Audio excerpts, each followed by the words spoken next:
Hello everyone, today we have new video review and this time we'll check fresh kit from Miniart. As you can see, this is a 1/35 scale tank, and as usual you can find link here in the video description below, so click it and read full review article in English and Russian. This is a new Su-85, but this one copies Jagdpanzer version, so this one was taken by German army, and as you can see it also comes with Sprue as it's written on the box. I guess this kit is not full interior kit, so we have only, let's say, outer detailing and there is no inner detailing. Nevertheless, there are 5 crew members included. And as I said before, it is modeled in 1/35 scale and it is based on Su-85 kit from the same manufacturer. As you can see, box is not that big. Here you can see comparison with my hand. Here we have small information note about the kit. So there are 627 plastic parts inside. On the side we have some information about the kit once again, safety devices and information about the manufacturer. While on the other side we have 6 marking options which are included into this kit. Note that all 6 of them are German, so this kit is strictly German and there are no Soviet marking options. Be careful if you want to build a Soviet vehicle instead of German one. So what we have here is all sprues are packed into the same plastic bag. On the bottom we have assembly manual and I guess decal sheet is here.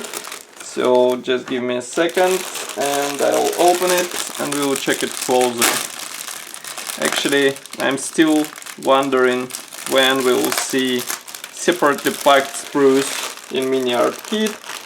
As you can see, not in this model, but I still hope for the better, so maybe in close future we will see such package in Miniart kits. So what we have here is of course sprue with figurine parts. I will zoom in a bit so that you can see them closer. Parts division here is quite typical, so we have separate legs, torso, hands and heads. As far as I can see, there are no accessories included, so you have to source them by yourself. Maybe you have them in spare parts, maybe you have them in separate set, but you will have to use something extra. As for the molding quality, as you can see, everything is quite nice and I think it should look good after careful assembly. Overall it's just, I would say, the same level as on the other Miniart kits, so nothing bad and you shouldn't be worried about possible problems. Now just give me a second to open another plastic bag and we'll check what's there. I mean, we see what's there, but just give me a second to remove it. Because here we have transparent sprue which is packed together with plastic sprues, piece thread and also decal sheet. Let's start from the decal sheet. It is here. As you can see here we have all necessary symbols as well as this flag which should be placed on one of the marking options, and as you can notice there is no swastika in the middle, so you will have to solve it somehow by yourself. But otherwise printing quality is quite nice and it should be easy to apply the symbols on the model.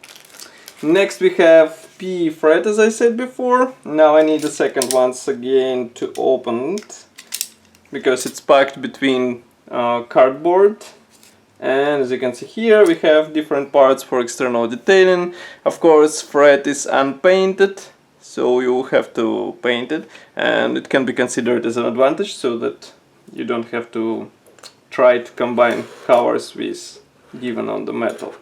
Here we have transparent parts. This obviously will be used for the flashlight and also for visors on the tank or periscopes, and as you can see molding quality is quite nice, but of course masks are not included, so you will have to carefully mask them in order to get a nice paint finish.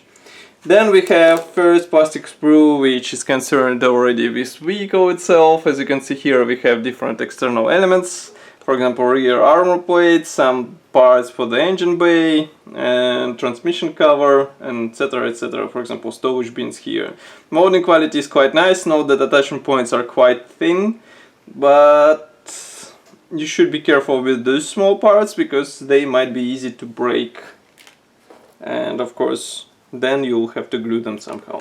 Here we have next plastic frame. This one is notable because it features this one piece main barrel, and note the attachment points. If you carefully separate them, you will get a nice copy of the main barrel. Of course, professionals will choose to replace it with metal. Here we have front mask, as well as top cover. Here are different hatches and also some parts for the main gun.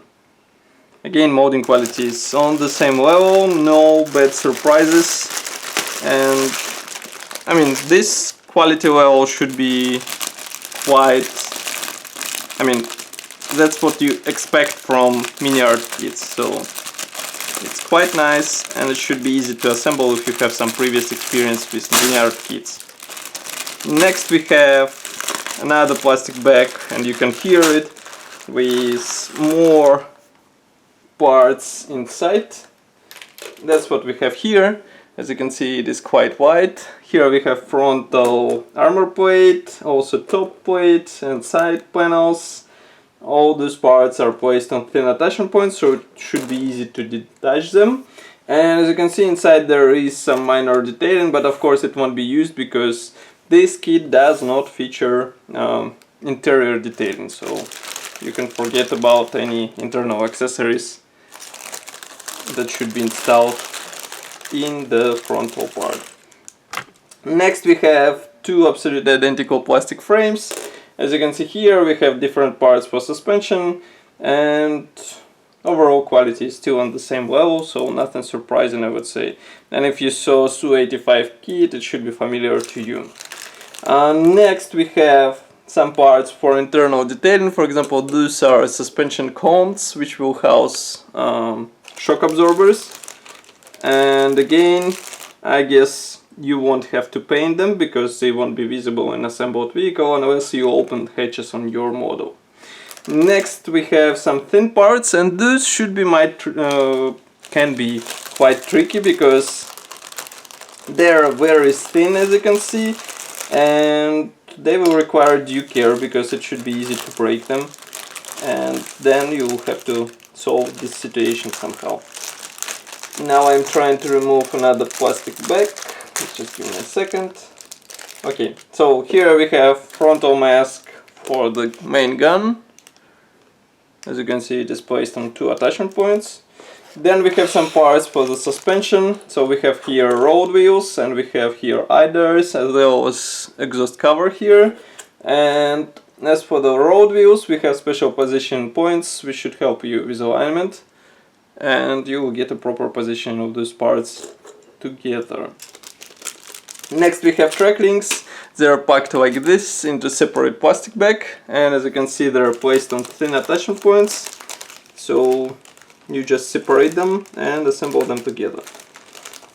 Those parts should be used for exhausts, as far as I can guess.